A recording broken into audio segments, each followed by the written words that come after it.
I was working 22 hours a day. I was falling asleep on the desk and then waking up and keep working.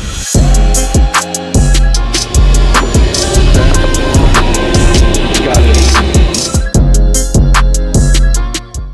And how much does one of these cost? $7 to $10 million. And what made you decide to get two rather than just one? It just happened. How old do you want to live to be? I will live till I'm 20 minimum. That's the f off. Yeah, you broke. It's like everybody want to talk about money. And this is like the last thing that I want to talk about. The almost common like 2 years ago. The outer wealth, it doesn't give you happiness. It you up. I wanna be a billionaire. Billionaire. Billionaire. Billionaire. Yeah, I'm a billionaire. America now has more billionaires than at any time in history, while most Americans are struggling to make ends meet. Should we abolish billionaires? These notes were left on more than a dozen luxury vehicles along Point Grey Road, and the tires were deflated. Subscribe for more Eat the Rich content. Come find us, come grab a popsicle, eat the rich with us. Eat the rich! Eat the rich! Eat the rich! Eat the rich! Oh, we got the cops coming right now. In recent years, billionaire has become a pejorative. It's like that's a bad thing. Are you going to become a billionaire one day? I would say almost certainly, but that's not the goal. What does being a billionaire mean to you? Billionaire to me is having access to enough resources to actually make an impact on planet Earth. This is Jarek Tadla, and he's a billionaire that made his fortune in real estate. A first-generation Polish immigrant, he moved to America when he was 21 years old and he got to work. Making money as a dishwasher and selling cars on the side, he scraped together enough money to buy his first property. As an immigrant who struggled to find housing himself, he realized that there was a hole in the market, so he began to build his real estate portfolio around serving the immigrant population. He grew quickly, and eventually he was able to scale into buying entire apartment complexes. And fast forward 30 years later, some might say this was a guy that had it all. The private jets, the mansions, the fancy cars, and the status of being a very wealthy man. But it was at this point where he felt the most miserable and actually considered taking his own life. After fierce internal battle, he came to the conclusion that inner wealth was much more important than any number in the bank or anything you could buy. And he decided to start speaking to an issue that many men feel in their life, the feeling that they are not enough. In this episode, we explore what a day in the life of a real estate billionaire is like, and we jump into the world of Jarek Tadla. Let's begin. Let's fucking go, baby. If you want a little bit of that razzle-dazzle, you want a little bit of that caffeinated Mike Tyson punch to the mouth, I pop one of these things and I feel like an AC/DC soundtrack is guiding my life. Sometimes you just want to pop it in there and let it do its magic. This is a product I use, I love. My crew had to ask for a refill because that's how many we used. And the sour cherry flavor really does it for me. 0 sugar, 0 calories, just a caffeine punch that'll get you going. This makes you feel like goddamn Hulk Hogan. This will make you jump out of your seat and do jumping jacks. This will make you weave through traffic. Let's fucking go. What's important to me is putting clean energy into my body. Something that makes you feel good. Use code TOMMYG for 20% off your first order and try them out. Link is in the description. And now for the rest of the video.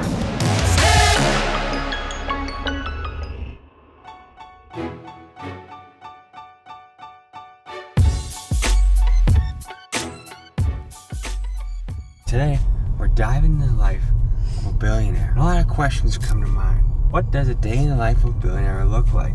A lot of us might have some preconceived notions. I mean, depending on who you are, you either might really look up to a billionaire, want to aspire to be one, or you hate them and you think they're inherently evil and maybe they've exploited people to get where they're at. Let's meet this man and let's see what he's about.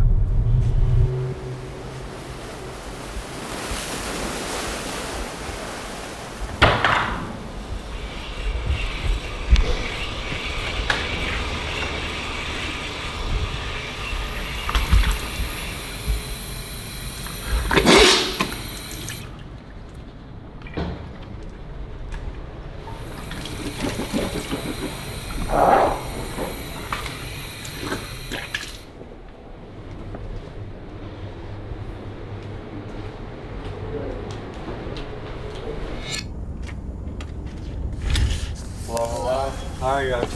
Patrick. Nice to meet you. What's up, Pup? Good to meet you. Good, how are you, man?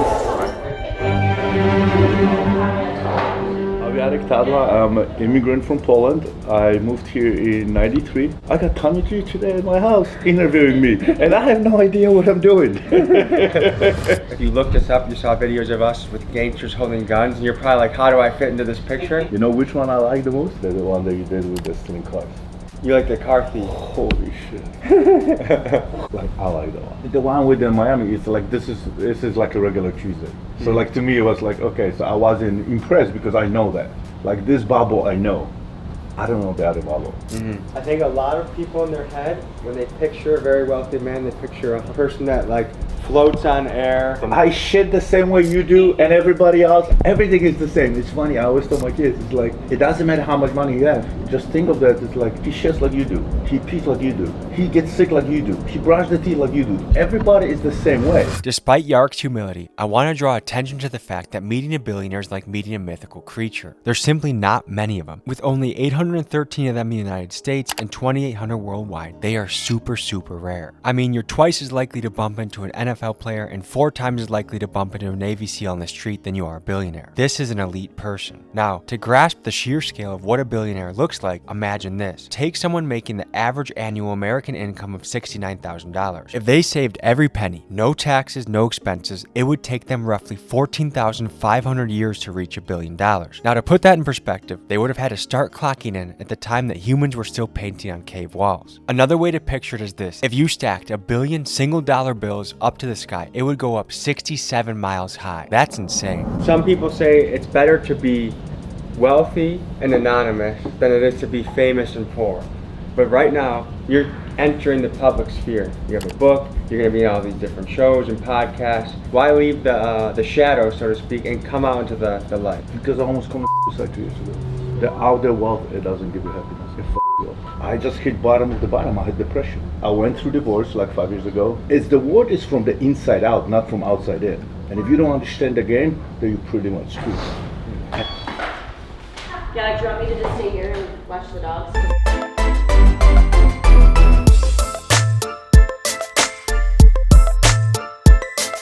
The car's like a rapper. Like this is what I would expect, like, you know, Key Glock or I'm still Kevin a normal Gates. guy. I still shit and wash my teeth the same way everybody else. We're having to get proof. We're having to get. No, we're not doing this. We were around here about 2 a.m. 2 nights ago with some guys with face tattoos and some of Kodak Black's cousins and street associates. It's interesting to me that 5 or 10 minutes down the road, you can go from Section 8 housing, people hustling, selling who knows what out of the apartment, to just a couple miles away, there's Rolls Royces. In Florida, it's a highway, like, you know, US 1. On the east side, on the water and all the canals, you know, it's the wealth, and on the other side, there's like, you know, but you know what? I moved here in 2010. It took me like 2 years to get used to it. If only nobody get here impressed by cars, or jets, or yachts. It's like, even the kids, but you know what I mean? What cars do you like? Bugattis and stuff. I also like Porsche a lot. What kind of staff do you got?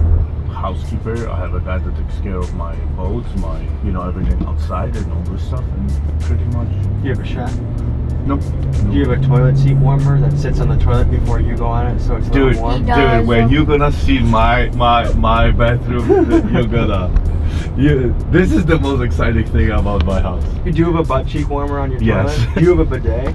Yes. Will you have yourself an ice cream cone on vacation? No ice cream? I don't eat sugar. No sugar? I don't drink, I don't do drugs, I don't eat sugar. I just don't. A lot of successful people are addicts. So when we do something, we do 120%. The same thing with bad habits. And I remember getting drunk with my best friend, and I said, like, I'm never gonna touch alcohol again. He said, that's gonna last 6 months. And then 6 months, and then a year, 2 years, and like it's been now 3.5 years. Is that a security guard with the vest up there? Yeah. Where's this military academy? No. He doesn't have a rifle on him, does he? Yes, he does. He does? Yes. My old school had 20 of those. Alright guys, study hard, have fun, make memories, alright? Bye guys. Thank you, bye.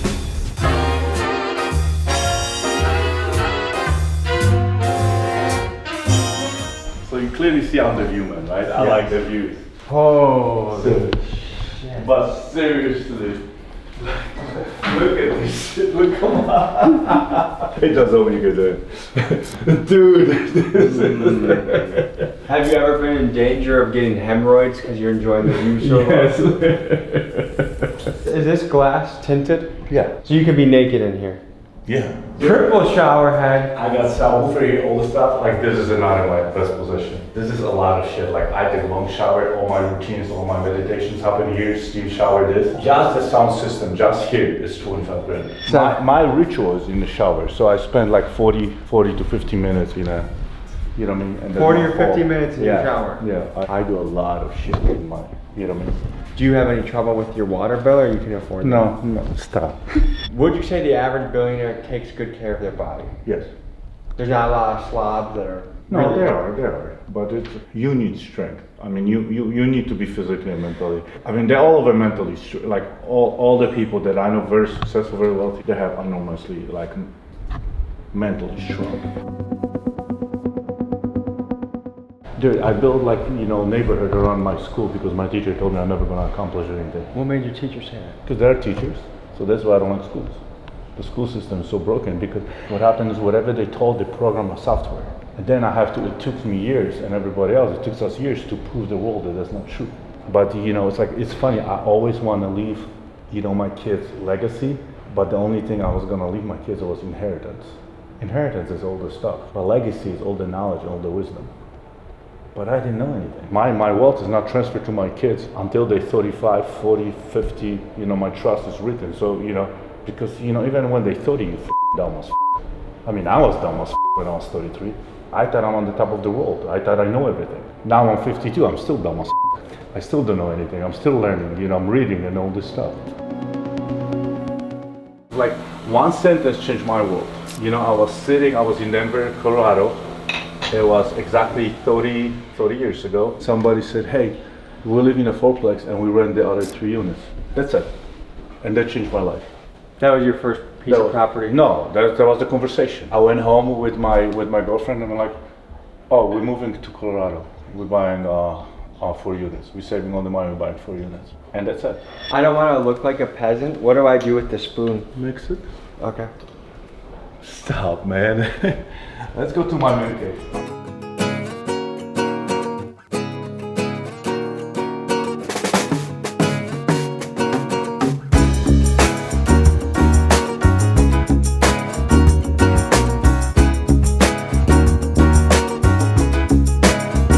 I moved here when I was 21. Okay. So you lived in Poland from birth to 21? To 21. Okay, so what was it like growing up in a communist country? You know, it's like like we were talking about the stores. It's like people have money, but there's nothing you could buy.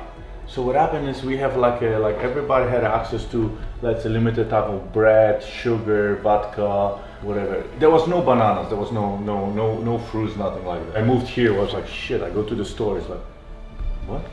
Banana, chocolate, like all this stuff. Like you were going to the store, you were waiting in line to get a little bit. And it was like all the shelves in the stores were always empty. The information is limited. In this country, I learned about, you know, an entrepreneur because everybody has money, but what happened, there was exchange of the services. So that's why the money didn't exist. And that's what it is in reality right now either. It's an exchange of services that we do at the value we bring to the table. So what would you tell young people that want to try communism in America? Well, move to China or go to, you know, still go to Cuba, go to communist country and follow them and see and talk to those people how they work. This is my everyday mantra.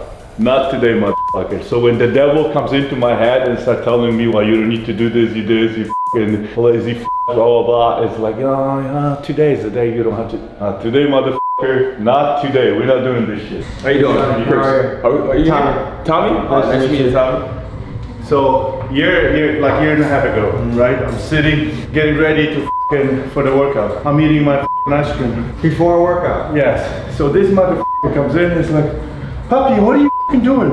I'm like, eating my ice cream. I'm like, okay, it's my cheat day. He said cheat day, and this motherfucker comes in and goes like, listen, we don't cheat. We don't cheat, baby. I did not have a cheat day in 20 years.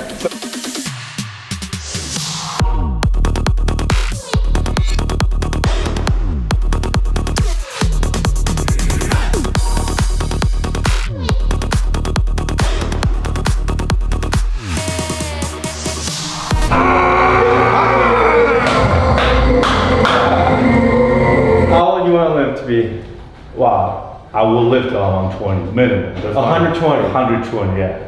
Like, you know, it's like, well, if I have an accident and something happened, I have no choice, right? So right now you're 52. 52, I'm young, I was just born. You think you're gonna live to 120? 120, yeah. That's my goal, minimum 120. How do you think you're gonna make that happen? Longevity. Just, you know, take care of my body, mentally, emotionally, mostly physically. The right diet, eating everything right, and it's just daily routines on a daily basis. And you got a secret sauce, me. And yeah, and that's it, that's a secret sauce. You think living to 120 is possible? Human body is capable of a lot of things that we can't even fathom, right? And I think your mindset is everything. Your mindset could push you to limits beyond your imagination. Man, the United States needs some help because when you look around and see how many people are fat and unhappy in the richest country in the world, it's just kind of mind-blowing. Just with all the poison that's in our food. And I remember seeing this during COVID. Everyone would be home, but you go drive by a fast food restaurant, lines around the corner. I'm just I just came back from Europe, right? Mm-hmm. You put cheese on ham in refrigerated Europe. 2 days later, they have a mold. They literally walk out of refrigerator. They're old. Their bread is fresh one fucking day. Here, you put a bread, a month later you can eat it. The ham and the cheese stay in refrigerator for a month. We putting this shit in our fucking body. Don't. So you don't fucking play with demons in your head? You don't have that bullshit. A really good wrestling coach said, talk to yourself, but don't listen to yourself. So, because when you're warming up before a match, all of a sudden, my legs are weak, I'm kind of hungry, or, you know, maybe I need to take a shit, or when you just listen to yourself, all those voices creep in, like that you're not good enough, or that you're not ready. But if you talk to yourself, like, yeah, I got the pace. I'm gonna put this guy on a pace. I'm gonna put a pace on him and make him break. And I'm pacing and I'm talking to myself. That helps keep the demons at bay. Sure. That's a good one. Can you set up we have an inner call in 10 minutes, in 5 minutes, 4 minutes. You're gonna jump on the TV, the thing. Okay. In office. You can jump on a call in 3 minutes? Yeah, I have the inner circle call. Nice. Okay? Yeah. Jarek is walking into his office to jump on his weekly call with The Edge, a group of high net worth men that meet to talk about their goals, struggles, and give advice to each other. Right? I mean, we need to reset, because if we go 100 miles an hour, if we don't reset, it's like that's gonna crash.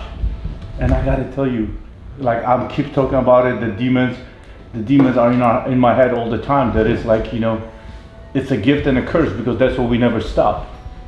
You know what I mean? You gotta give it all, and truly give it all. Take the money!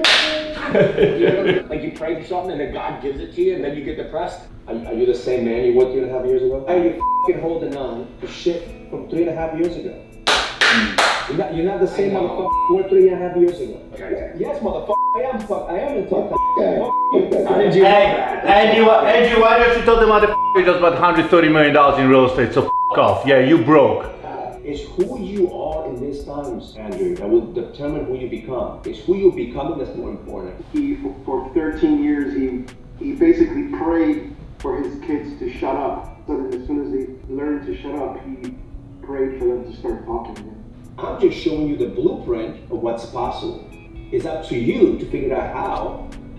As fathers, it's our job to help them see that they could do it even better than us. In this grind, and we forget what is important.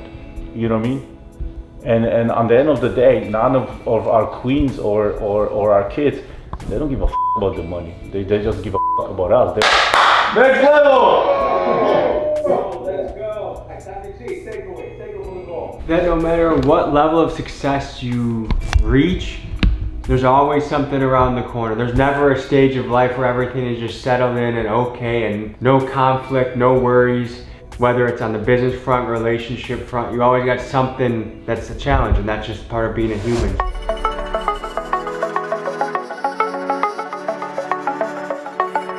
Eatable, avocado, banana, coffee, peanut butter, almond butter, and chocolate protein. Yeah, that's right up my alley. In the evening, what I do the decaf coffee. You know, so I don't drink coffee after 1 o'clock. For me, sleep is everything. You know?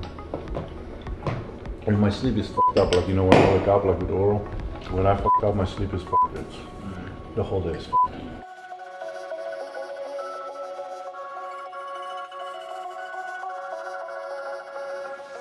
Come on in, sit down. How are you, sir? It's Tommy. Hey, Tommy.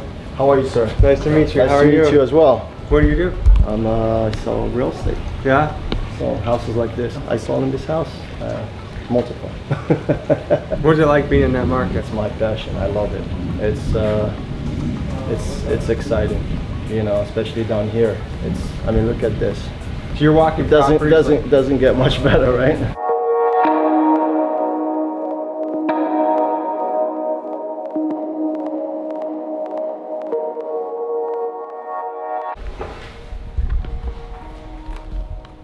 I had no idea what's about to happen. I find out the shit the way you do. So it's a Forbes interview about the book, I'm assuming. So we'll see. You know, can you hear us? You hear me? Yeah, I can hear you all. Can you hear me? Hey, Mark. I can hear you. Okay. Nice to meet you. Nice to meet you. And we are recording. Let's start from the beginning. You're from Poland, correct? Yes. You know what? The only thing I never knew what I'm gonna do. Funny, I always knew because I'm coming from Poland, from a communist country. I always knew I never want to work for anybody. I always knew I'm gonna be, entrepreneur, and I always knew that I'm gonna work for myself. When you came here, you lived in, where did you live the first time, in Rochester? Rochester, New York, upstate New York. And then you moved to Denver. Denver, Colorado. I'm in Florida, South Florida. What's it feel like having a book out there? It feels good. It's a step one. It's a step one.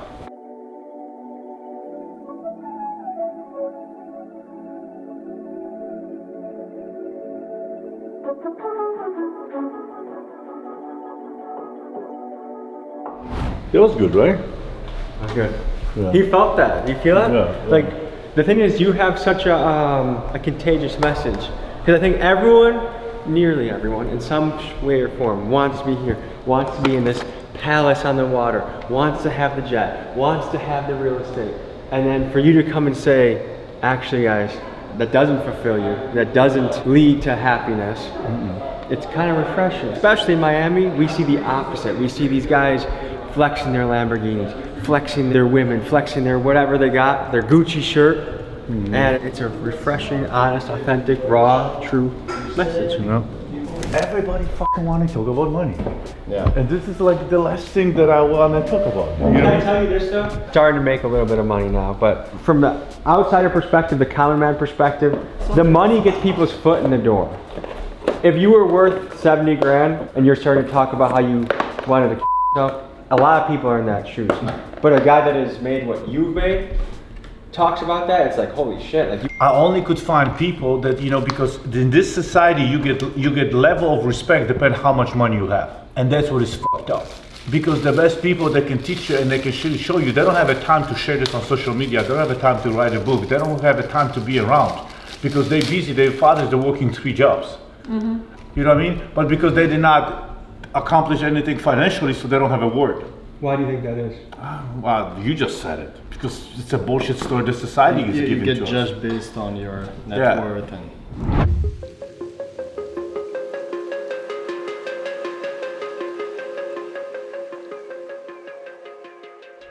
If you see a homeless guy on the side of the road, do you ever give him $1?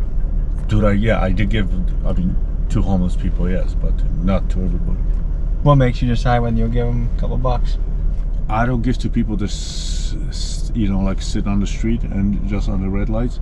But like when I go by the homeless people and I see like they're really struggling or picking up stuff from the trash can or just ask me at the store, then I don't have a problem. You're pretty good, you're either good and bad at the same time. So you would say you're a risk taker? Entire life. Entire life.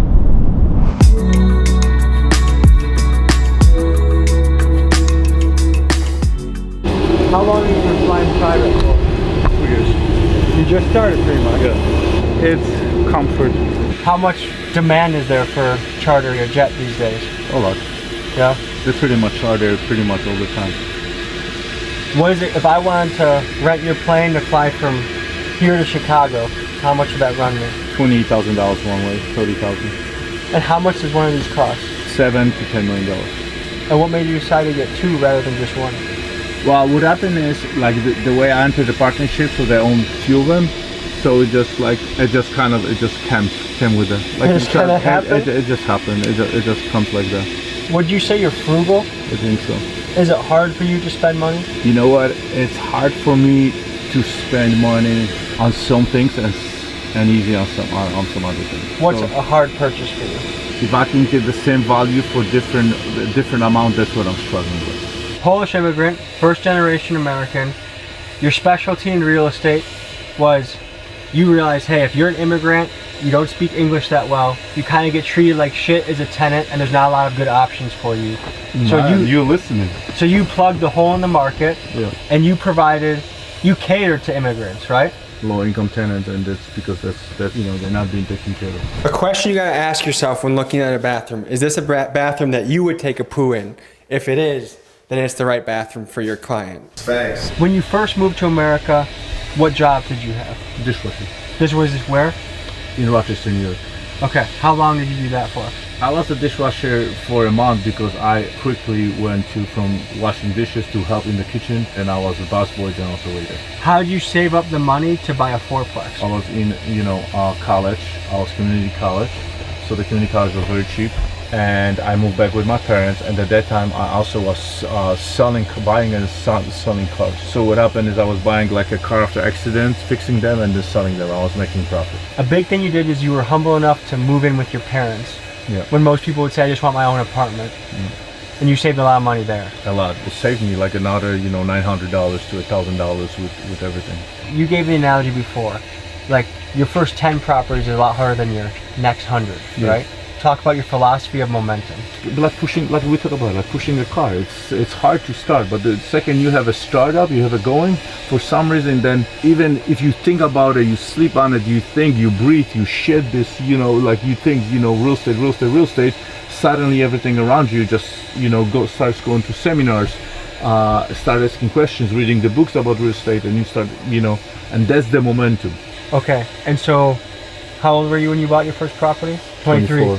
Part of getting rich is you have to own stuff, own your own business, own your own real estate, own something. So this is the first property I got. It's a 4-unit in Milwaukee. This is what's helping me be able to get my second, third, fourth property. Pretty soon I can peace out from the corporate world, do YouTube full time, travel the world with the señorita, and live the lifestyle you want to live, So by 29, how many did you have? 73 properties. I retired. Free and clear or leverage? No, leverage. Okay. But what happened at that time in Denver, the market moved enormously.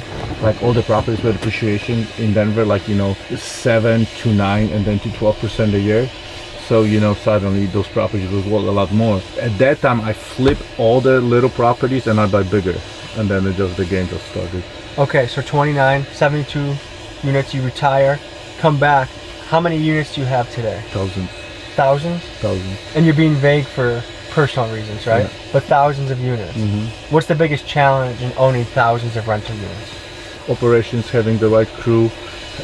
I think the biggest, when you even jump from 100 to 200 to 500, from 500 to 1,000, is the infrastructure you have to create. That's the biggest challenge. Have you ever been close to going bankrupt? Yes. Tell me about it. 2008. You almost lost it all. Also, that's what happened. That's the first time I hit depression, but I didn't know that's depression. I thought I'm just going broke and I didn't know how to deal with that. I started buying everything I could put hands on, everything, because suddenly I was like in 2096, 98, I was buying properties for $100,000 a unit, and suddenly it's 2008 and everything in Denver started crushing, and I was picking up properties for 27 a door, 21 a door, 19 a door. Wow. So I was buying everything. I'm like, this cannot last. And then Lehman Brothers went out of market.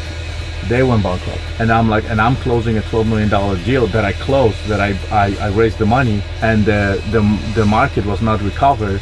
And my investors started like, Jarek, I need that 20 grand.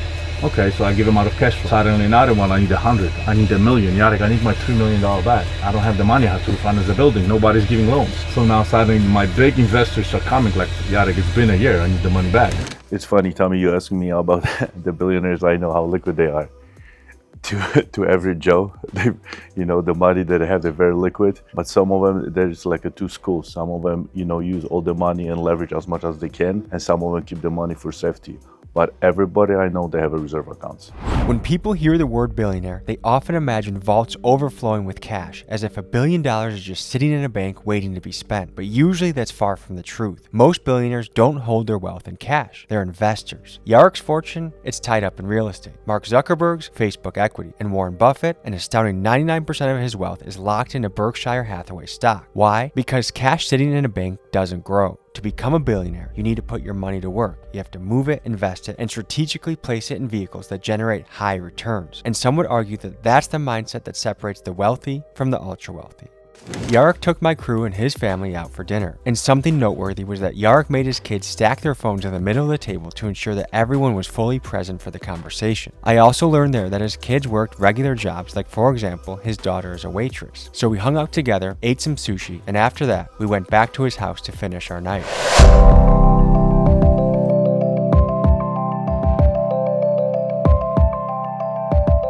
So, last thing before we get out of here tonight, we have questions from the Instagram chat. Do you care about the poll? Yeah, all of it. It's of course I do. This is like, I don't divide people. I don't segregate people between the, how financially, how strong or how poor they are, or I qualify people, and I care about all good human beings. If you're poor and dick, no, I don't care about you. Do your nuts feel bigger because you have money? Not the I love you guys. Nuts don't. Ego, yes. Your nuts feels bigger, definitely. In Poland, what kind of family were you born into as far as lower class, middle class, upper class? In Poland, there was there was lower class, there was middle class, there was no upper class. So I was definitely born in the middle class. Have you ever been invited to Bohemian Grove? No, I have no idea what it is. Like, have you ever been invited to some cult or No, I haven't. Is the American dream still possible? Fuck yes. Huge. And I think it's more possible than ever was before. Why? Because of the social media and how quickly with the information exchange and how actually younger and younger people are getting wealthier and wealthier.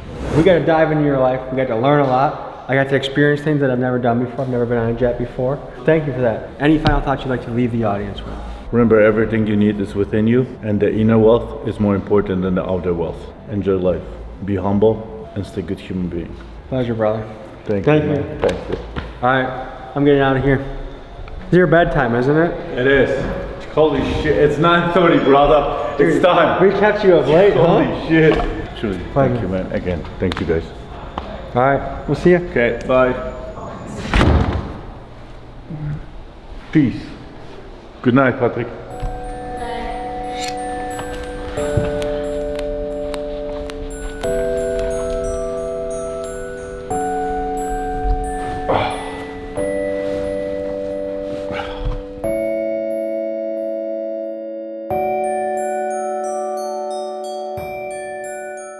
Folks, Jarek's book is available for purchase on Amazon. Highly recommend you buy it, read it, check it out, soak up his knowledge and wisdom.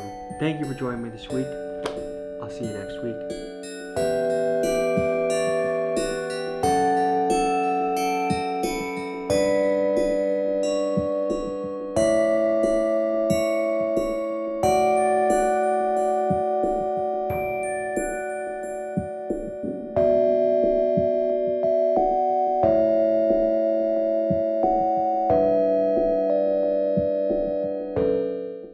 Folks, hope you enjoyed this episode. You want to watch another? Here. You want to subscribe? Over here. See you next week.